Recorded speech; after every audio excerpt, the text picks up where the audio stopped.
station, and it is finally here. Today is the day that our American friends are going to be going to the polls. And yeah, here's some B-roll of people who are going to be going out and voting.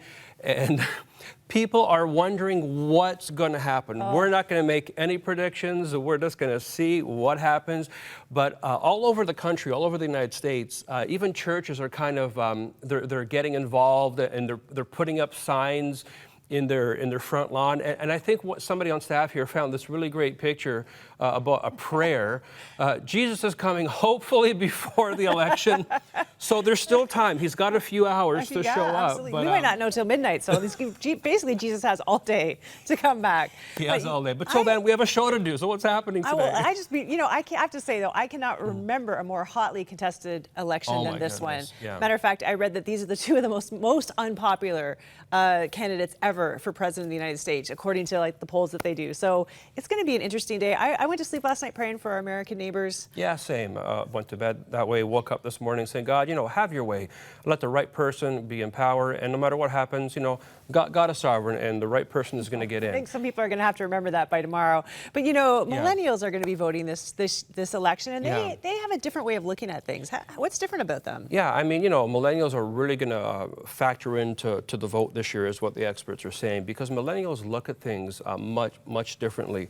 And we found this great article, and it was titled, "What Would Jesus Do in an Election Year?" Like, how would he treat, what's happening? And the big question millennials are asking is to vote or not to vote. Not even who do I vote for, should I even vote? And a lot of people don't want to vote because they don't like either choice. Yeah, but by not voting, you're making a choice no matter what you do. So it's important to vote. But there's this kind of this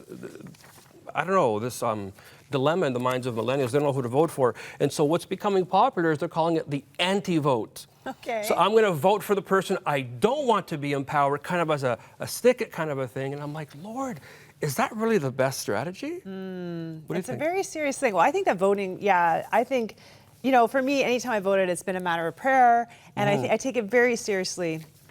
People fought and died for our freedom to have this democracy and this say, and I think it's a big responsibility. And many times I voted for someone who I know has no chance of getting in, but I still voted because I believe in the privilege of voting. I believe in voting your conscience. And I know a lot of Americans have been tortured, really, about what to do and going here and going there. And so we need to keep them in prayer.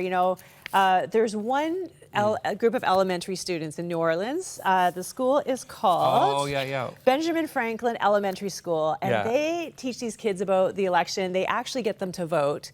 And for the last 7 presidents, they have correctly predicted who is going to be the next president of the United States, and they did vote.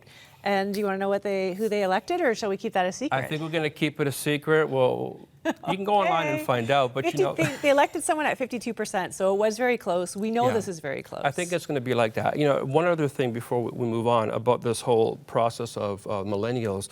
One of the things they're saying is, think deeper. Don't just vote for the person who's the most popular, who's the most polished, who has the better presentation, but look at the policies. Don't just make a popular vote. Make a really informed, decision when you go to the polls today. So I think it's really important, again, as people are going, to prayerfully consider whose name they're going to put down on that. Well, it's going to affect the future of the whole world. It's definitely going to affect the future of Canada, being their closest neighbor. So we need to keep that in prayer.